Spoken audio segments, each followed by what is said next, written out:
KKKK, Flareon de esmalte. Esse aí é o episódio de Dark Evo, né? É, cara, tem um Evo aí, ó. A gente assistiu o mesmo episódio, cara. Idade. Sobre a evolução do Gekomon, cara. Se liga. Ó os memes. I fucking hate you and hope you die. Hashtag 1 Darwin Hater. Gilmon o quê? Eu não vou evoluir. Atena. Fuck Darwin, fuck Evolution. O Gekomon do Tomuro, 7 episódios sem evoluir, correndo atrás dele. Esse quarto aí envelheceu um pouquinho mal, mas tudo bem. Ó céus, veja só que oração. Qual é, menor? Evolui logo, menor. Eu falo, como é que no fundo a gente não sabia, assim, era G-Bait, né, cara? É bait. Uma série bem de bait mesmo. Digimon Bait Break. Ah, pô, Digimon Bait Break.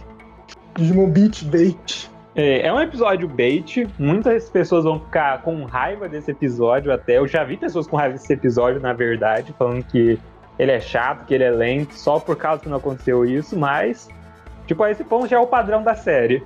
É, porque ele não é nenhum episódio 31 de Ghost Game, não é? Aquele não teve como desculpar, cara. Esse daí eu tenho um vídeo no canal, esse é interessante. E colocaram aquela piada lá com o pai do Hiro, tipo um literal I don't know, tipo, se vira aí, filhão, tá ligado? E também teve o Zubamon, né, que você não gostou dele. Tipo, o cara do nada chega no episódio com musiquinha épica, tá ligado? Não, eu vim salvar a paz, entendeu? Esse episódio sempre foi sobre mim. O cara parece do nada nos últimos 5 minutos vai virar uma espadinha pro Angora. Continuando, mas antes de ir pro episódio em si, eu tenho alguns preâmbulos.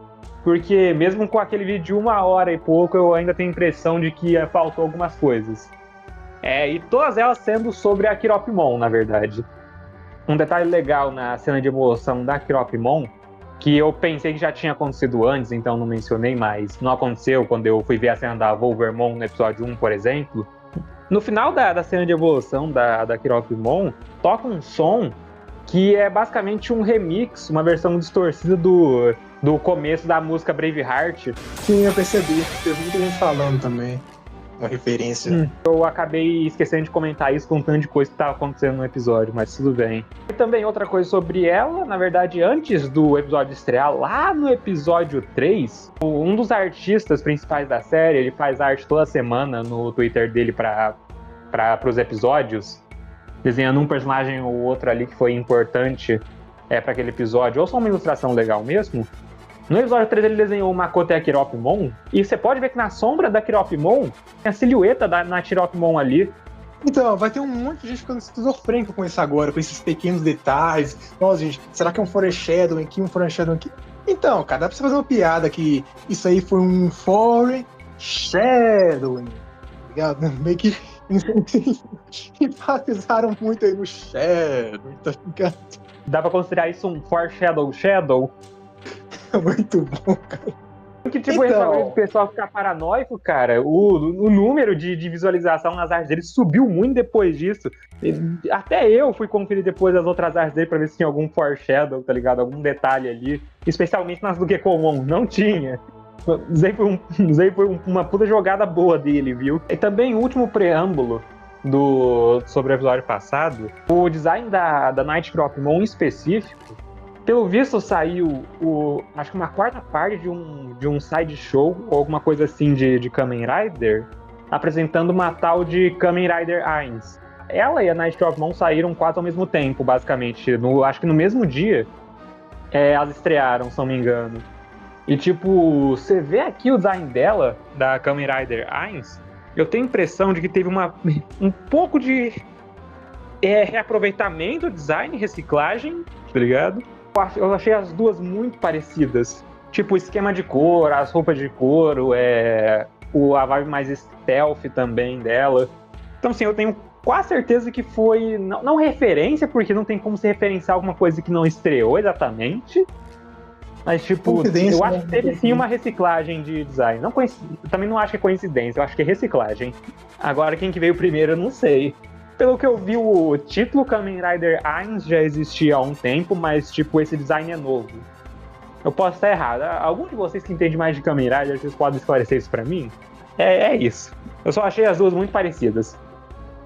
Tá, antes de entrar no episódio em si também, mais um comentário aqui. Eu gostaria de tomar esse tempinho aqui do vídeo, esse começo do vídeo, pra pedir uma ajuda pra vocês, que vocês compartilhem o vídeo, deem like, se inscrevam. É sempre bom falar no começo do vídeo, porque até o final o pessoal não assiste. Então, tipo, lembrando vocês agora pra vocês fazerem isso e também perguntar o que vocês estão achando do conteúdo em si. Tipo, o que você acha que tá bom, o que vocês acham que merece ficar de fora. Alguns outros conteúdos que vocês queriam ver aqui. Toda a estética mesmo aqui. Vocês acham que o cenário tá bom? Eu tô alternando entre esses dois cenários porque eu tinha 2 cenários mesmo, então eu só aproveitei. Vocês preferem ficar trocando? Vocês gostaram desse cenário? Querem alguma outra coisa nova? Não sei, comentem aí o que vocês estão achando. É isso, é importante. Eu não recebo muitos comentários nos meus vídeos, então seria legal de saber o que vocês estão achando. Tá, continuando. Continuando agora esse episódio em si, aleluia. Vamos ver se eu consegui deixar isso abaixo de 5 minutos. Vamos lá, começando o episódio em si, o EP abre com o Vermelhinho botando um circo no fogo. Ah não, pera. E olha, eu tinha falado isso no vídeo passado, e acho que agora é minha vez de falar isso. Olha, eu posso falar que eu tava certo? Que eu acertei peça por peça, parte por parte do personagem do cara. Tinha pensado que, sei lá, isso aí podia ser alguma metáfora, alguma coisa assim do tipo, alguma brincadeira com a personalidade dele. Não, agora eu tenho certeza, essa cena é proposital. Ele quer caos, Batman, ele quer caos. Nesse episódio a gente já tem o nome dele, o Kyo confirma mais pra frente do episódio, e os créditos também dão tanto o nome e o sobrenome dele também. E ele se chama Kaito Kutsuna. Pelo que eu vi, não tem muito trocadilho com o nome dele, além do fato de ter K no nome, que é fogo. E ele é aquele arquétipo de personagem entediado, sabe? Entediado pelo poder. E, tipo, um comentário que teve sobre esse maluco aí, e sei lá, mano, o estilo dele e a atitude, cara, tipo, grita bissexual pra mim, não sei porquê. Eu ia falar sobre a Garota Azul porque você falou a mesma coisa, mas eu lembrei que na abertura tem aquela pose e tudo, e os dois usam basicamente a mesma roupa, se for olhar perto da cintura. Basicamente. E não só nisso, do jeito que o cara se veste, do jeito que o cara age, mas tipo, o jeito que ele fala, tá ligado? Esse bando de inútil aqui é muito sem graça. Tipo, eu não tenho mais prazer em enfrentar esses caras. Como que eu vou achar alguém que pode me queimar? Lá ele. Pô, provavelmente você chegaria perto dele e falaria assim, I know what you are. I know what you are. Eu ia falar que nem de longe ele seria o primeiro, porque eu acredito que no 02, no 03 lá tinha a Miyako, a Iolei. Vocês lembram dela? Se encontrar a cena, alguma coisa, eu mostro aí. Like Mimi? Oh, Mimi, you're my beautiful sister. Yoli, you're beautiful too. And we live in a beautiful house with a beautiful garden. Life is beautiful. Would you like to go out on a date with me sometime?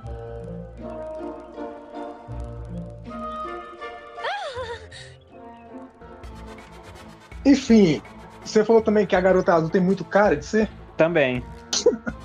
Muito bom, cara. Eu amo esse comentário. É muito bom, mano. Valeu. E beleza, a cena corta, depois dessa introdução aí do personagem, já pro pessoal na Glowing Down, recebendo o salário deles. E eu fiquei surpreso com isso, até que eles têm um salário fixo. Tipo, como o trabalho deles é basicamente PJ, eu fiquei, tipo, surpreso com isso, tá ligado? Tipo, caraca, quanto será que cada um ganha? Será que o pessoal divide? Não, eles não dividem, eu tenho certeza que o Kyo pega a parte menor pra ele. Certeza, do jeito que ele é. Aí o pessoal da Glowing Down tá conversando sobre o pagamento e o Tomoro, ele decide gastar o pagamento dele comprando um presente pro Asuka, já que é o aniversário dele daqui a algumas semanas. E daí com isso o Gekomon começa a encher o saco do cara sem motivo. Tipo, já é pra colocar os episódios nos trilhos pra falar disso do personagem do Gekomon, dele tá fazendo birra pelo episódio inteiro, basicamente. Eu ia falar aqui, cara, que talvez eles não pensaram sobre isso, mas um dos motivos que eles poderiam ter colocado isso é o fato de ele não ter evolução, sabe? Ele meio que fica querendo ajudar demais, tipo, eu consigo fazer isso mesmo sem evolução, alguma coisa do tipo, sabe? Ou alguma coisa tá incomodando ele. Ou sei lá, só pelo fato dele ser uma criança e querer estar presente mesmo no lugar, mesmo onde ele não é chamado. Mas nesse ponto eles levaram isso ao máximo, não? Tipo, não precisava. Muito, nossa, cara. Ele já tem, tipo, a atitude de criança mesmo, porque ele é uma. Nasceu basicamente, sei lá, há um mês, pelo visto. Tá ligado? Isso aí é interessante na verdade também. Eles, já que mencionaram que eles estão sendo pagos já é final de mês, então, tipo, provavelmente já passou quase um mês, pelo menos, né? Desde o primeiro episódio. Que é legal de ver. Eu sempre fico meio confuso com isso, tá ligado? Passagem de tempo em anime de Digimon. Quarta cena e a Glowing Dawn tá agora conversando no ônibus, depois do Tomoro decidir comprar o presente pro Asuka. E a Arena veio atrás dele por causa que ela queria saber qual que é do salário dele. Isso aí foi uma linha de diálogo interessante. E o Makoto veio junto também, porque senão ele fica sozinho com o Kyo. Aí, tipo, tem que ter a dinâmica do pessoal, então ele tem que vir junto. Aí a Arena, ela também tá curiosa sobre a família do Tomoro, porque... né, eles não sabiam de nada até agora, e você imagina do fato do Kyo ele não hesitar em chamar o cara pra casa dele, basicamente, e começar a cuidar dele. Tipo, é algo a se estranhar, sabe? O que esse cara tem demais? Eles já sabem que o Kyo era amigo do Asuka, do irmão Tomoro, mas fora isso eles não tem muito contexto, e o Tomoro, ele explica mais sobre a família dele. Ele mora só com o irmão dele, por causa que a mãe e o pai dele foram presos. E daí, por causa disso, o irmão mais velho dele teve que abandonar a escola e a banda dele pra cuidar do Tomoro. E por isso também que o Tomoro se importa tanto com o Asuka, vê o Asuka como alguém tão importante assim pra vida dele. E realmente, o cara desistiu da vida dele pra cuidar do irmão. Eu ia perguntar se de todos os protagonistas, assim, será que o Tomoro foi o que mais sofreu, assim, ou não? Na infância, pré-adolescência, adolescência?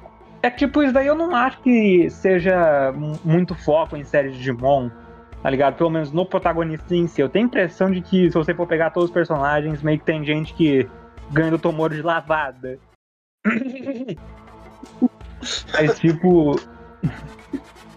Mas, tipo, em questão de protagonista, acho que não, porque, tipo, o passado do protagonista nunca foi exatamente o foco, sabe?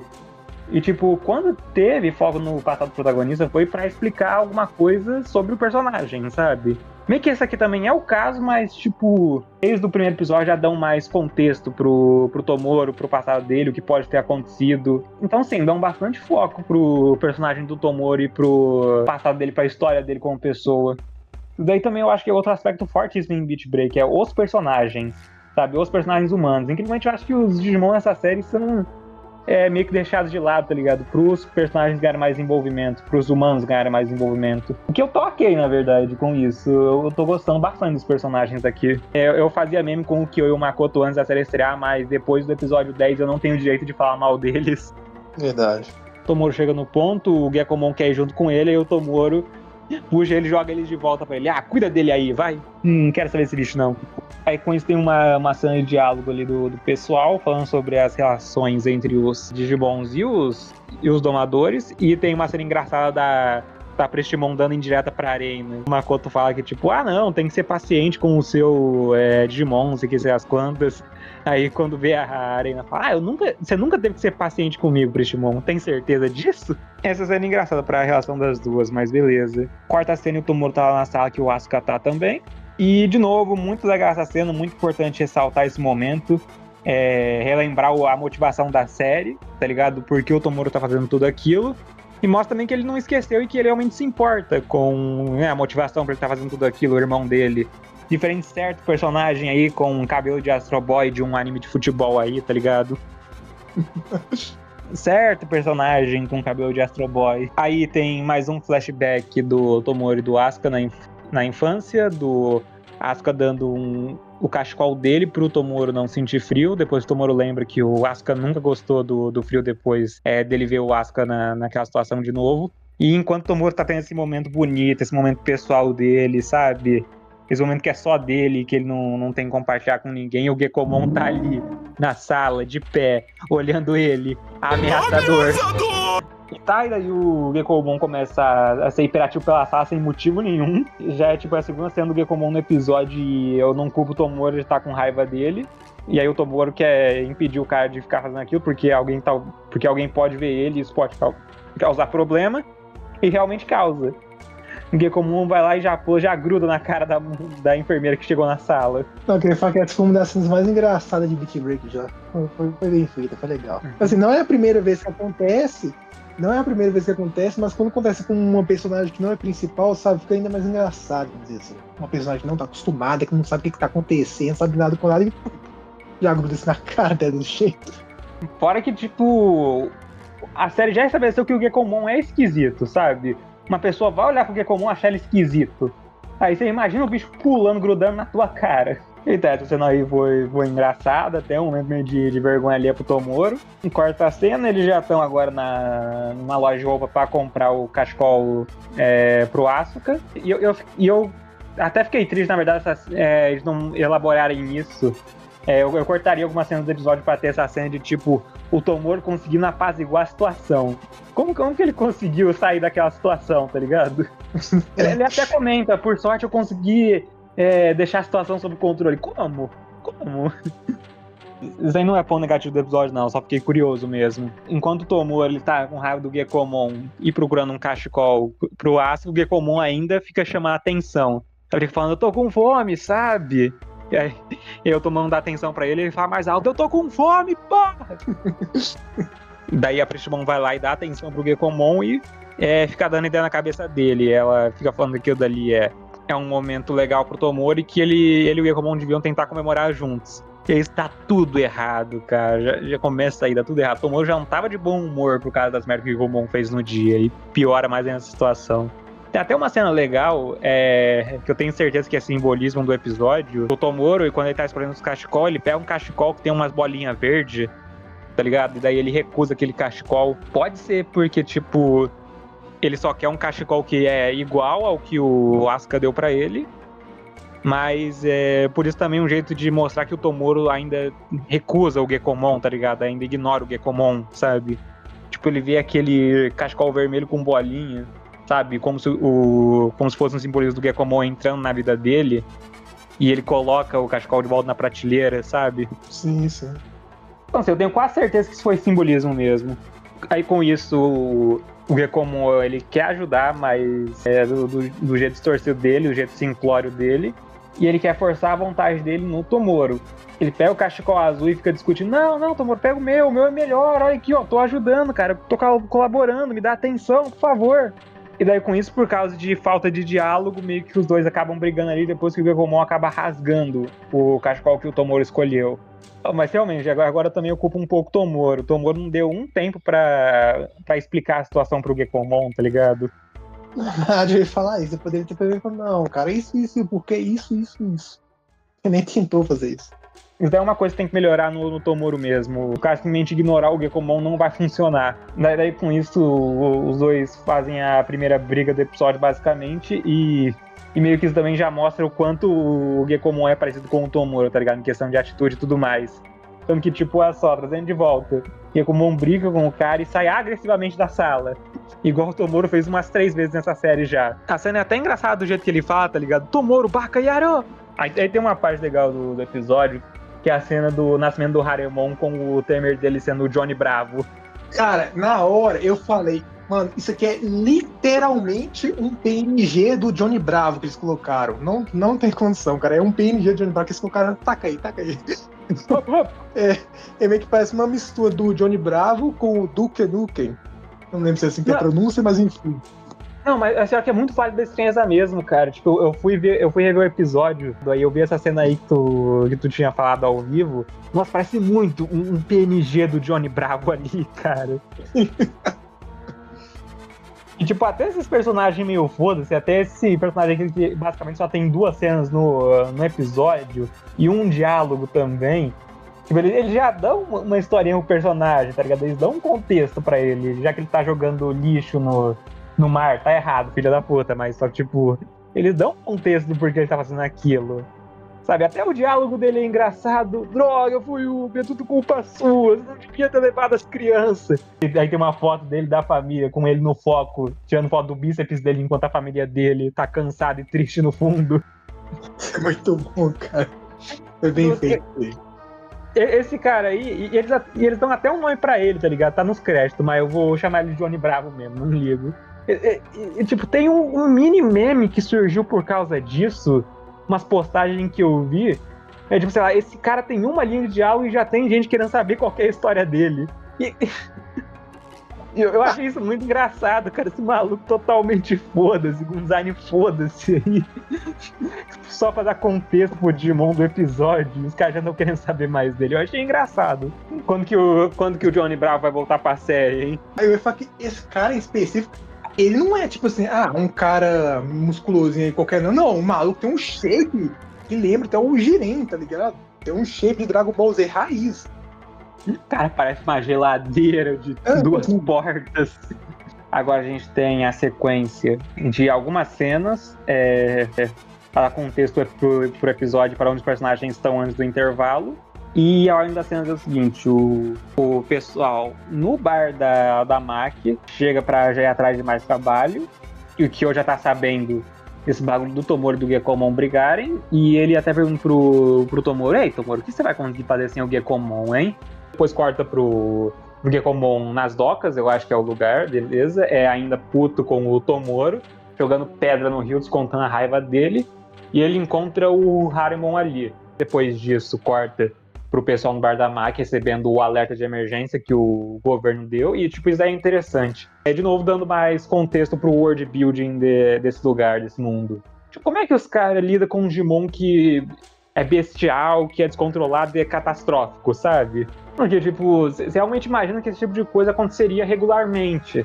Com todo o contexto de como o Digimon funciona nesse mundo, e a gente já vê um pouco disso também no episódio do Ninkimon, por exemplo, o próprio governo vindo agir quando as coisas saem de controle. Esses daí realmente seriam casos desses, tá ligado? Tipo, o bicho tá descontrolado, tem apoio de uma massa de gosma tóxica gigante indo em direção à cidade. Alguém, pelo amor de Deus, para esse maluco. Quem que monitora e cuida da vida dos humanos em Beat Break? Tipo, fica monitorando a vida, sabe o que acontece com a mesma pessoa. Tem o próprio Sapotama, não? Também Sapotama. E o que aconteceu com essas pessoas, por exemplo, aquele maluco lá do episódio 8 e com esse Johnny Bravo? Que tipo, a gente pode ver em alguns casos que nem sempre os caras têm informação sobre o dono do Digimon, sabe? A gente fez isso desde o episódio 2, por exemplo, com os dois Iemon. O dono do Digimon a gente sabia dele, mas por contexto do episódio. Mesma coisa com esse. O governo em si não sabe quem que é o dono. Provavelmente eles só vão saber disso se o dono acaba causando um crime, como foi o caso do Tomoro e do Gekomon. Mas é que tá, que eu tive a ideia que, tipo assim, eles sabem que esse mundo tem desigualdade, não tem? Tem desigualdade, tem essa Matrix toda. Isso vai causar isso vai causar uma vida desgraçada, não vai? O caso do maluco lá da escola, o caso do Johnny Bravo, o caso do Tomoro e tudo. E isso gera uns Digimons malucos, né? Tá entendendo? Então, como se essas causas, essas consequências estão vindo de uma causa que o pessoal não sabe, como se fosse arquitetado isso pra nascer, sabe? Isso daí é proposital pra mim, cara, não é possível. Eu pensei que... Tipo, eles isolam o pessoal rico, o pessoal de alto nível lá no Shangri-La, os caramba 4, e deixam que o povo fudido gere esses Digimons aí, fique no perigo, tá ligado? Isso de algum jeito deve beneficiar o governo pra eles quererem ir atrás diretamente dos Digimons, deixar eles em segredo, usar eles como fonte de energia, sei lá. Em tudo esquema de pirâmide fudido isso aí, cara. Eles estão resolvendo o problema que eles criam, ou permite, se for para pensar, ó. Eu acho que a palavra certa não é resolver, acho que é controlar, sabe? A criação dos Digimons perigo, tipo esse Haremon aí, foi basicamente por negligência, por manipulação, pelo sistema de pirâmide e tudo, que leva à criação desses bichos que são perigosos, só pra surpresa. Aí vem o grupo 5 estrelas salvar o dia. Fazer propaganda 5 estrelas como se eles fossem um Super Sentai, tá ligado? Pode continuar. Muito bom. Aí de feito, dá o comercial, vai pra cena e os caras estão no barquinho já pronto pra enfrentar o Haremon. Aí a gente tem a cena de evolução pra dar o tempo do episódio. E tipo, é legal, já tô acostumado a esse ponto, então não reclamo. Mas a parte especial disso é que a gente tem agora a cena de animação do Kyo. Tem a cena de evolução e a Night Cropmon já analisa e vê que o dono do Haremon tá dentro do bicho. Isso daí, na verdade, é um negócio interessante que eu me perguntei se voltaria ou não. Eu não sei se é a mesma coisa, mas no episódio 1, que é a cena mais esquisita daquilo ali, não voltou com o Gekomon até hoje aquilo, é o fato do Gekomon ter papado o Tomoro inteiro, sabe? O Gekomon ter comido o Tomoro ali naquela cena esquisitíssima. E aí, nesse episódio, aconteceu uma coisa parecida com o Haremon. Eu tenho certeza que são contextos diferentes, porque eu vejo o Haremon conseguindo fazer aquilo ali de maneira muito mais fácil do que o Gekomon conseguiria. Mas assim, alguma coisa. Tá ali, então, sei lá, talvez isso responde a minha pergunta que eu tive lá atrás, tipo, me perguntando se isso voltaria de algum jeito. E nessa brincadeira aí, enquanto tem essa pilha de gosma tóxica atacando o lugar todo, o Tomori encontra o Gekomon e ele já coloca a culpa no Gekomon, que ele acha que o Gekomon causou aquilo de algum jeito. Você pode argumentar que sim, que o Gekomon provocou o bicho, já que ele estava embaixo d'água, mas é meio fora de razão o Tomori. O Tomori não tem esse contexto. Assim, tão problematizado com ele, né, cara, que ele ia pensar, só pode ter sido culpa sua, de algum jeito foi culpa sua. Certeza que foi culpa sua. É o Gekomon, tenho certeza que é o Gekomon. Aí os dois continuam a discutir ali, e um ponto importante desse episódio também é o temperamento do Gekomon, obviamente. Mas também o fato de que, tipo, ele é muito simplório, beleza, ele tem a mente de uma criança, e, tipo, uma criança bem simplória, na verdade. Então também é muito fácil de provocar ele. Tipo, ele ficou chateado só com o fato do Tomori não querer levar ele pra compartilhar um momento pessoal que ele tem com o irmão dele. Porque como ele não entende essa relação entre os dois, tá ligado? Cada um tem o seu espaço, cada um tem coisa que valoriza e que não quer compartilhar, tá ligado? Que é coisa pessoal. E o Gekomon já ficou chateado com isso, o que é bem padrão de criança mesmo, agir desse jeito. E acontece aqui. O Tomori, ele fica falando que o Gekomon é inútil, então com isso, pelo resto do episódio, ele tenta ajudar. Mesmo que isso não funcionou, mesmo que isso nunca funcione, mesmo que ele nunca consiga nesse episódio. Porque realmente ele está fora da liga dele em várias camadas. E com isso ele fica com raiva, tenta ajudar e faz a situação piorar absurdamente. É até engraçado isso. Enquanto o Murasame e a Wolvermon estão atacando ele puxa o Murasame assim de lado e fala: "Não, Murasame, deixa comigo, dá licença pra mim." Aí, tipo, eu gosto da reação do Murasame, tá ligado? Da cara que ele faz e do que ele fala. Não, Gekomon, para! Tipo, tipo ele falando, não, isso daí normalmente é o que eu faço. Não joga a minha fala de volta pra mim. Boa. A Wolvermon tenta dar um ataque no cara e o Gekomon já puxa ela.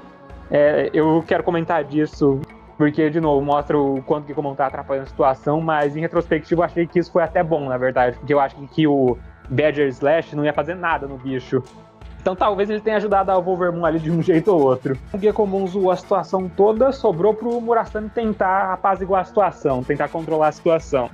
Testa uma extração ali, o Murasame corta o bicho e com isso a Nightshotmon já tira o dono do Haremon de dentro dele. Então, só a gente vendo que realmente esse Haremon tá mais bufado, né? Eu gostei, mas estranhei isso, tipo... Eu falei no vídeo passado que eles estão tratando o Haremon como ele realmente é, uma pilha de gosma, então... tanto na textura quanto no jeito de atacar. Tipo, não pensei nisso, tá ligado? Parando pra pensar que, tipo, a maioria dos ataques ia ser inutilizado nele. Tanto que, tipo, ele toma golpe do Murasamemon nesse episódio e não sofre dano nenhum, basicamente. Tem vários feitos nesse episódio também, né? Os feitos de destruição, de resistência e tudo. Vamos lá, depois dos ataques do Murasamemon não fazer nada, depois do Gekomon basicamente só ficar que nem uma bola de pinball nele. De algum jeito a Wolvermon acha que é uma boa ideia atacar o bicho fisicamente. Ela tenta fazer alguma coisa, o Haremon vai lá, vira pra ela e fala: "Toma, câncer aí." Aí a Wolvermon vai lá e morre. Foi uma cena engraçada em retrospecto e eu acho que tem um motivo a mais dela ter sofrido tanto com aquele ataque. Mas eu falo quando a gente chegar na cena do Gekomon contra o Haremon. Beleza, a Nightshotmon tenta resgatar o bicho e o veneno do cara tá potente nesse episódio, viu? Bufaram o bicho absurdamente. Porque até a Nightshotmon que tem capacete, ela sofre com o veneno do cara. Eu achei isso muito esquisito. Sim, eu percebi isso também.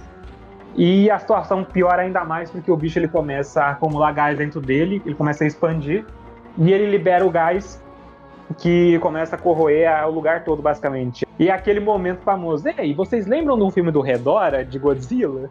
Que, tipo, esse episódio, ele traz bastante da origem do Haremon. Bem antigamente teve uma colaboração entre a Bandai e a franquia Godzilla, que eles fizeram um V-Patch, mas esse V-Patch acabou sendo cancelado. E daí, em vez deles jogarem fora os sprites que eles fizeram pro V-Patch, eles transformaram em Digimons novos. Tanto que daí que veio... Eu só lembro de 2 exemplos. O Tuskmon, que ele era um sprite do Space Godzilla. E um desses sprites era o Haremon, que ele era pra ser o sprite do Hedorah. E eles basicamente repetem um segmento do filme do Hedorah nesse episódio, com o Haremon destruindo a flora inteira do lugar. Então, sim, tudo que eles fazem com o Haremon agora referencia a origem dele com o Kaiju de Godzilla, inclusive a evolução dele. Eles estão dando muito ele pra ser, esse aqui vai se ferrar mesmo, coitado. Ele é um pouco menos patético e coitadinho nesse anime do que normalmente ele é. Isso é verdade, mas também não que seja algo muito difícil, né? Não, porque, tipo, o pessoal tá na miséria com isso. Esse é o episódio pra colocar os caras no chão, colocar eles na miséria. Tipo, dá aquela sensação de desespero, aquela sensação de perdição, tá ligado? Tipo, a gente não tem pra onde correr agora, a gente tá ferrado. A gente mal conseguiu derrotar o Haremon, que ele simplesmente chegou do nada. Se o Haremon tivesse um pouquinho a mais de inteligência, se ele não fosse só uma besta instintiva ou algo assim do tipo, a gente já estaria ferrado. E daí chega esse cara que é 10 vezes mais forte do que a gente jamais podia pensar. E a gente tá apanhando pro Haremon, tá ligado? A gente não tem chance nenhuma. Antes disso tudo aí, eu me animei um pouco. O Kyo ordena o grupo recuar depois do Haremon soltar o gás no lugar todo. Ele e o Tomoro vão pro topo das instalações do lugar. Depois do Gekomon levar uma surra absurda do Haremon, ficar preso na parede parecendo um filme de Dragon Ball, mas tudo bem. E o que ele decide fazer na situação assim que ele encontra o Gekomon ali em cima todo cagado? Discutir, óbvio. Que momento pertinente para discutir, não é mesmo, Tomoro? Mas sendo honesto com o Tomoro, dessa vez quem começa o Gekomon, os dois nesse episódio tem pontos pra melhorar, tá ligado? Tanto do Gekomon querer ser intrometido, quando o Tomoro ser negligente e ignorante com o Gekomon quando eles estão discutindo. Mas realmente, na cena aí quem começa a discussão é o Gekomon, porque depois ele ter apanhado, ele vê todo mundo apanhando, ele vê a situação tá grave, ele decide ir lá e tentar bater no bicho de novo, o que seria idiotice. Aí o Tomoro tenta parar ele e o Tomoro leva uma rabada na cara. O Tomoro tentou ser compreensivo, mas não deu certo ali, daí com isso o Tomoro surta e ele fala, tipo, a pior coisa possível pra um irmão / filho. Ele falou a coisa, tá ligado? Eu queria que você nunca tivesse nascido. Outro ponto também sobre esses diálogos do Tomoro, eu gosto de como eles estão fazendo os paralelos com os protagonistas e os, abre aspas, vilões dessa série, ou o pessoal com ação reprovável. Eles fazem tanto o protagonista quanto o antagonista terem ações parecidas. Tanto que, tipo, o Kaito, logo mais na frente do episódio, ele ameaça de matar o Tomoro, sabe? Como se não fosse nada. Então, tipo, isso é interessante quando isso acontece. Meu protagonista é tão ruim quanto os antagonistas da série. E eu gosto de como eles não estão querendo desviar disso. Eles não estão negando isso, tá ligado? O Tomoro pode ser uma pessoa ruim. Muita gente reclamou, achou isso meio esquisito do Tomoro ficar bravo nesse episódio, mas... Sendo 100% honesto, o Tomoro e o Gekomon ainda não se deram bem, tá ligado? Não formaram um vínculo de amizade de irmão entre eles. Sabe, o Tomoro ficou de boa com o Gekomon. O Tomoro tava tolerando o Gekomon até então. Ele não formou um vínculo muito forte com o Gekomon ainda. Tanto que é por isso que eu achava que não ia acontecer Dark Evo. Não tem muito vínculo, desenvolvimento ainda pra ter uma Dark Evo. Se tiver uma Dark Evo, seria um bagulho mega forçado. Tanto em, sei lá, em questão de ação, tá ligado? O Tomoro forçar isso no Gekomon, quanto em questão de roteiro mesmo. Então, pra mim, Dark Evo nunca fez sentido por causa disso. O Tomoro vê muito assim, as coisas ruins, né, que tá acontecendo tanto do lado dele e o Gekomon em si. Talvez sem pensar que as coisas se unirem, assim, sabe? Tipo assim, peças negativas que formam um positivo, alguma coisa do tipo assim. Porque já tem a ideia de um último meio que incompleto, né? Tanto até a lua também, agora se for pensar, uma lua incompleta, vamos dizer assim, crescente. E se os dois se unirem, é aí que vai realmente despertar um potencial. Precisam realmente, tipo assim, entender essa ideia, um realmente respeitar o outro e não só ficar junto, sabe? O Gekomon surta mais ainda, o Epus do Tomoro brilha e a aura do Gekomon fica dark do mesmo jeito que estava no episódio 3. O Gekomon já pula na cara do Tomoro e tenta dar uma mordida nele, nom. O Gekomon já tenta tirar um pedacinho do Tomoro ali, mas ele se controla no último momento. O Gekomon já pula no Haremon, mas dá tudo errado, obviamente, mas pra ser honesto, o Gekomon ele dura mais do que você esperaria. Mais do que eu esperava, pelo menos. Tipo, o Gekomon vai lá, pula no meio da névoa tóxica do Haremon, que deu one shot na Wolvermon, basicamente. E tipo, você vê que o Gekomon ele tem uma reação quando ele entra na névoa, tá ligado? Ele para um pouco, sabe? Tem um engasgo que o Gekomon faz ali quando ele entra em contato com o negócio. Mas ele continua lutando, continua tentando desviar, fazer o máximo dele, mas o Haremon consegue superar o cara por causa da situação toda e já engole o Gekomon. Além dele estar na névoa tóxica do Haremon, tipo, agora ele tá dentro do bicho, tá ligado? Que eu imagino que seja pior ainda. Aí com isso, o Tomoro fica desesperado, obviamente, e o Kyo olhando ali, não, desculpa, Tomoro, já era, cara, desculpa, perdão, eu já vi isso acontecer antes, cara, foi de F o menino. Ele grita desesperado pro Kyo, pedindo ajuda pra ele, e o Murasame tenta controlar os danos do lugar, ele consegue dissipar a névoa com o corte dele, mas mesmo assim os golpes dele não surtem nenhum efeito no Haremon. Até que até vem o nosso queridinho, o nosso salvador da pátria chegando no lugar. Chega o Vermelho no lugar pra salvar o nosso menino. É a segunda vez que um membro dos 5 estrelas, mais específico, um Digimon dos 5 estrelas, salva o Gekomon. Mano, por algum motivo, eu tenho a impressão, sei lá, os 5 estrelas querem ver muito o Gekomon e o Tomoro vivos, por algum motivo. Eu fico imaginando, sei lá, se vai ter alguma cena de grupo falando disso, caso o Gekomon vire um problema pra eles futuramente. Tá ligado? Ô, seus filhos da puta, para de salvar o bicho, entendeu? Se vocês não salvassem o bicho, isso não teria acontecido. Algum comentário sobre a introdução do Vermelhinho, do Kaito? Cara, com aquele silêncio, sabe? Aquele foco naquele canto assim, eu dava pra saber que o cara tava chegando. Nossa, prepare. Aí você vê aquela instalação ali esquentando, aí formando aquele círculo de fogo ali. Aí quando vê o lugar simplesmente explode, o cara derrete, o cara consegue cortar aquele bagulho no meio e devastar o lugar todo e ainda conseguir matar o Haremon do processo. É um ótimo jeito de fazer escala. É um ótimo jeito de mostrar que os personagens estão muito fora do nível dos caras. Sim. E nível perfeito ainda. Nível perfeito ainda. E também meio que é um upscale pro Kyo, a gente já fala disso. O Kyo já reconheceu o cara, e aí que a gente ganha o nome dele pela primeira vez, Kaito. E o Kaito também reconhece o Kyo. Ele começa a falar sobre, e daí ele fala, Kyo, eu nunca quis ver você tão patético desse jeito, cara. Saudade, viu? Você lembra de mim? Aí nisso daí o Gekomon ainda tá vivo de algum jeito, e o Tomoro vai atrás do Gekomon desesperado. Mas aí vai lá, o Kaito entra na frente dele, dá uma rasteira no Tomoro e fala, ô, moleque, filha da puta, você na porrada, moleque, entendeu, porra? Ninguém te ensinou boas maneiras, não, cara, tô falando com você, não me ignora não, você, seu frutinha, caramba. Foi você que deixou o Kyo sensível e mole, cara. Talvez se eu deletar você, eu consiga fazer ele voltar ao normal, moleque do caralho. Começou com o Sunny, né, descendo a lenha lá no Makoto.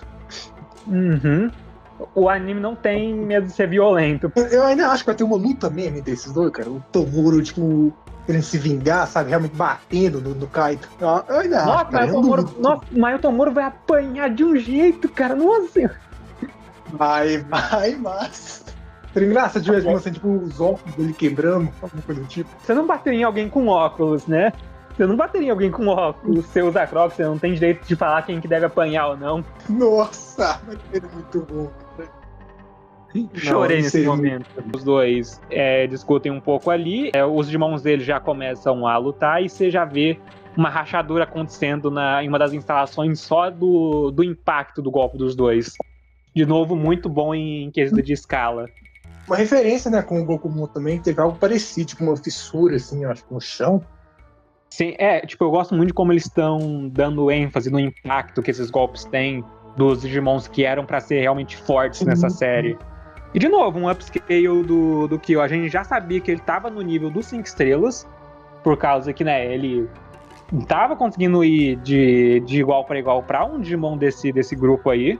Mas agora meio que a gente tem a confirmação oficial disso, porque Kaito Kutsuna revela que Kyo era um membro dos 5 estrelas. Pam, pam. E ninguém tava esperando por isso, não, imagino. Não, imagina. Nossa, meu Deus, que surpresa. Tá, brincadeira. Era uma teoria bem prevalente, eu até mencionei em algum dos meus vídeos antes. Flashback. Fora o meme, além desse bagulho de alto nível, também tem o fato, né, da cor predominante dele ser azul, da mina, da abertura parecer a mais nova, então, por extensão, a adição mais recente do grupo. E também o fato de que, né, Murasame, o nome dele significa literalmente chuva da aldeia, como eu disse no final do último vídeo. E também nesse próprio episódio, logo nesse episódio que menciona esse grupo, a gente vê o ataque do Murasamemon como se fosse uma chuva. O golpe dele se dispersa como gota d'água. É um bagulho bacana, tipo, não significa, tipo, pra você ser o cleaner de água do 5 estrelas, você precisa ser um Digimon marinho. E, tipo, fazia todo sentido, na verdade. Fico imaginando se, tipo, os escritores da série queriam colocar isso mais pra frente, mas como tava óbvio, todo mundo já tinha sacado, eles colocaram aqui, logo no episódio 11, tá ligado? Em 1/5 da série. É que o povo tá teorizando se ele foi do elemento água, né, o azul, ou o elemento ouro, né, amarelo. Falaram que ele era um ex-main, pra mim é mais que óbvio, pra mim eu tenho 90% de certeza que ele era o Gogyosei de água, por tudo que eu falei no vídeo passado, mas eu também não tiro o argumento, não tiro a moral de quem pensou que ele seria do elemento ouro, porque a mesma desculpa que você tem pra colocar o Gokumon como ouro, você também pode usar no Murasame. Aí nisso, o Kyo pede pro cara não machucar a família dele, porque ele percebe que o dano colateral ali é muito grande. Ele tem muita coisa em jogo pra ele simplesmente arriscar tudo ali. E a conversa funciona, o papinho funciona. O Kaito, ele fica broxado. É que é verdade, essa desculpa, perdi meu ânimo, vou embora daqui. Essa sim é uma desculpa boa pra tirar o cara de cena. Aí beleza, ele conseguiu controlar a situação com um bom líder. Mas aí, eis que acontece o seguinte. No meio do caminho tinha um Gekomon. Tinha um Gekomon no meio do caminho. E ele decide atacar a porra do Flaremon. Sendo que ele não tava satisfeito o suficiente depois de estar todo cagado, depois de apanhar o episódio inteiro, basicamente. Aí provavelmente tem a cena mais rápida do episódio, que eu adorei o jeito que eles animaram o golpe do Flaremon. Guren Jiuha! Eu gosto tanto de charme, o quanto de foco e drama eles deram no golpe do Flaremon. Isso é uma coisa que eu acho que faltou muito nos 2 últimos episódios, que é você dar impacto e drama pra cena. Muitas pessoas eu vi elas falando que os 2 últimos episódios foram chatos. Não concordo com elas de jeito nenhum, mas tudo bem. Eu não entendo elas, mas eu consigo ver um motivo ali de que algumas cenas mereciam um impacto a mais. Tá ligado? Não é nem questão de animação ruim ou algo assim do tipo. É questão, tipo, realmente fazer a cena parecer que ela tem consequências, sabe? Por exemplo, a cena da Kiropimon se livrando do controle do Shademon é muito sem graça, tá ligado? E acho que isso aí foi uma falha no último episódio. Mas aqui não, aqui eles deram realmente ênfase onde realmente precisava dar. Sim, sim. Você até pergunta assim, foi golpe nomeado? Foi golpe nomeado? Golpe nomeado, cara. Golpe nomeado. E pensa num bagulho que machucou, viu? Nossa senhora. Mesmo com o Murasame dissipando o ataque, aquele bagulho ainda explode e desmaia basicamente todo mundo no lugar. Eu não sei se a gente viu o Makoto e a Arena depois disso, mas o Tomori desmaiou, o Kyo tá todo cagado. O Murasame, aí ele ainda conseguiu aguentar o golpe. Mas aí a gente vê, corta pra essa no Tomori, a gente vê quando a cena abre, com o Gekomon lá. Ou melhor, o Kekomon. O bicho reverteu pra Baby 1, foi o contrário. Os caras esperando Dark Evo, não teve Dark Evo não, teve devolução. Então, cara, foi assim.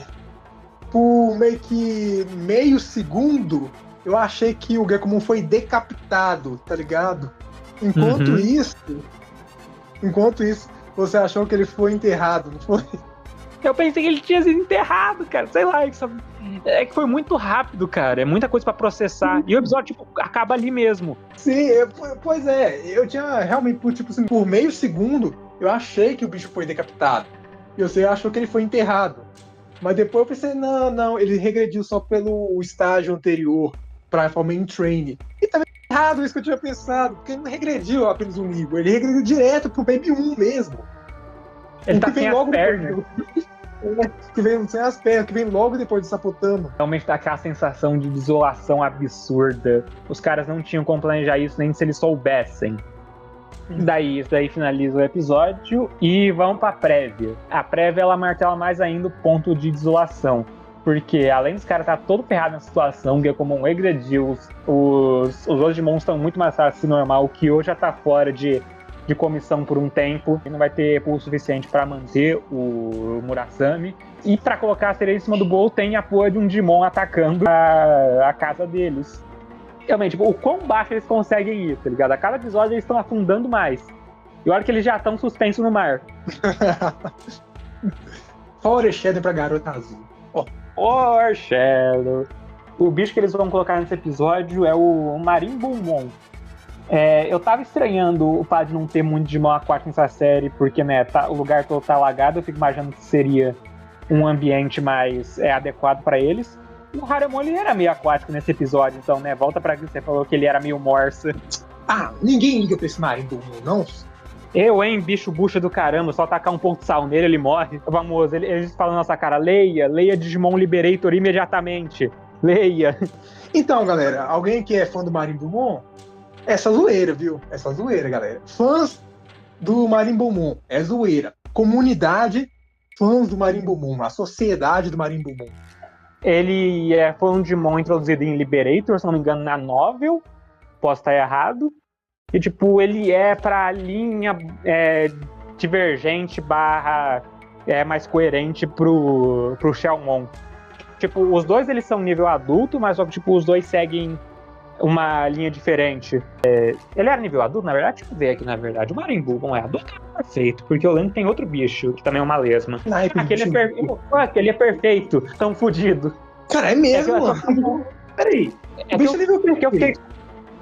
O Kyo tá meio que ferrado aí. E agora, mano? Será que o Douradinho Os caras estão atacando a casa deles diretamente. Onde é que tá, cara? O que acontece? Será que o Douradinho vai ajudar? Se o Douradinho ajudar, ele vai saber onde é que eles vivem agora. Meu irmão, é verdade, tem o Douradinho. Tem o Douradinho. Cara, olha só. Se o Douradinho for ir lá ajudar, ele vai saber onde é que eles vivem já, olha. Se ele já não souber, eu tenho minhas dúvidas sobre isso. Agora ferrou. Eu tenho a impressão que ele já sabe. Que, né, vamos dar um contexto disso primeiro.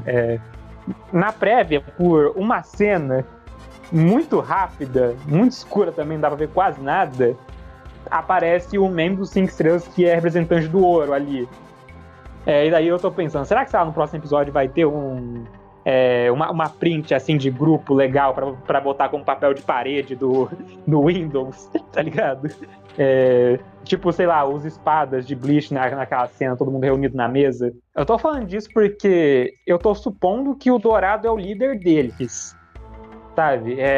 Pode não ser o caso, eles podem ser só, tipo, pessoal de alto nível que trabalha independentemente, mas, sei lá, eles mencionam eles sempre como grupo, então eu imagino que eles tenham alguma hierarquia, alguma liderança. Sendo que, tipo, a gente vê mesmo que em Shangri-La tem o pessoal que tá acima do pessoal de alto nível. Então eu imagino que possa ter um pouco de hierarquia aí, que alguém responda direto a ele, ou que alguém tenha mais acesso ali, e eu suponho que essa pessoa seja o Dourado. Mas a gente tem que esperar um pouco pra ver isso, na verdade. E por isso que eu tô comentando disso, de ter, sei lá, a reunião do pessoal ali no próximo episódio e já apresentar os vilões todos, não ficar mais 10 episódios esperando a introdução. Então tá aí, o pessoal tá meio ferrado no próximo episódio e a gente já vê também a situação de isolação do pessoal tentando resolver esse problema enquanto o Kyo tá todo ferrado. Eu imagino que no próximo episódio, além disso da reunião de vilões que eu falei agora, também vai ter alguma coisa do Kyo explicando pra ele sobre o passado dele, o que esse grupo é. Porque eu fico imaginando esse tempo todo o Kyo omitindo informação do pessoal, e esse é no momento em que, tipo, ele não consegue esconder mais coisa, sabe? Tem uma cena agora que fica engraçada em retrospecto, no episódio 7, o Makoto tá lá explicando sobre os 5 estrelas, sobre quem eles são no mundo, a importância desse Caramba 4, enquanto isso, o Kyo ali de fundo só, concordando, tá ligado? Verdade, pô, 5 estrelas, né? É verdade, ninguém sabe quem eles são, não, imagina. Tudo bem que ele tava fora de cena ali, mas isso aí foi inteligente até tirar ele de cena ali, mas eu imagino que eles já tinham essa informação antes dos 5 estrelas, tá ligado? E o Kyo não falou pra eles o tempo todo que ele era e conhecia eles. Eu tenho a impressão que isso podia ajudar um pouco, mas tudo bem. Sim. O maior cuzão da série, o cara sabe de tudo, não fala porra nenhuma pra ninguém. Brincadeira, deve ter um motivo, e eu espero que no próximo episódio expliquem isso. E no próximo episódio, provavelmente, o foco vai ser nele e no Tomoro mesmo, ainda assim, já que o nome do próximo episódio é Nova Família, ou, tipo, uma nova família, alguma coisa assim do tipo. E eu imagino que vai ser, realmente, tipo, o Tomoro finalmente aceitando o Gekomon / Kekomon, eu adoro os nomes da evolução dele, sabe? Ele finalmente já aceitando o bicho como parte da família dele, como parte da vida dele. É, tipo, um episódio bem melhor do que eu achei que ele seria originalmente. Ele é um pouco mais lento assim no começo, mas com o passar do episódio ele realmente foi me conquistando, e os lore drop, as minhas teorias confirmadas e o fato de eu ter acertado basicamente tudo sobre o Kaito ajudou bastante, eu curti o episódio. Isso aí, ó, meu bingão ali, ó, meu bingão tá pronto, meu bingão tá completo ali, ó. Fazer o bingo pros próximos episódios. Dá de fazer um bingo. Vou ver se eu consigo arrumar isso pro próximo vídeo. Episódio muito bom, gostei dele bastante. Eu sei que tem uma diferença entre gostar e ser bom, mas tudo bem. E eu ainda tenho que ver, na verdade, quais são os melhores episódios aqui. Eu quero ver se tipo, eu consigo fazer isso em alguma coisa frequente, tá ligado? Porque, olha só, já estamos no 10º Castimon, olha só, é uma marca pra mim, na verdade. 10 vídeos de podcast já feitos sobre a série. Aí, sei lá, com isso, sei lá, eu imagino que no próximo episódio a gente consiga, sei lá, fazer uma tabelinha com os nossos episódios favoritos em ordem, tá ligado? Aí a gente vai atualizando a tabela enquanto os episódios vão passando e a gente vê qual seria o resultado final, porque eu imagino que seria muito mais fácil fazer isso agora do que fazer quando a série tiver, por exemplo, 35 episódios, tá ligado? Que é isso? Então tá, é interessante, meio que uma marca pra mim. E de novo, obrigado a todo mundo que assistiu até aqui. Compartilhem o vídeo, deem like, falei no começo do vídeo, mas lembrando aqui no final também, pra quem ouve até o final. E é isso, até a próxima. Cacá, leão de esmalte.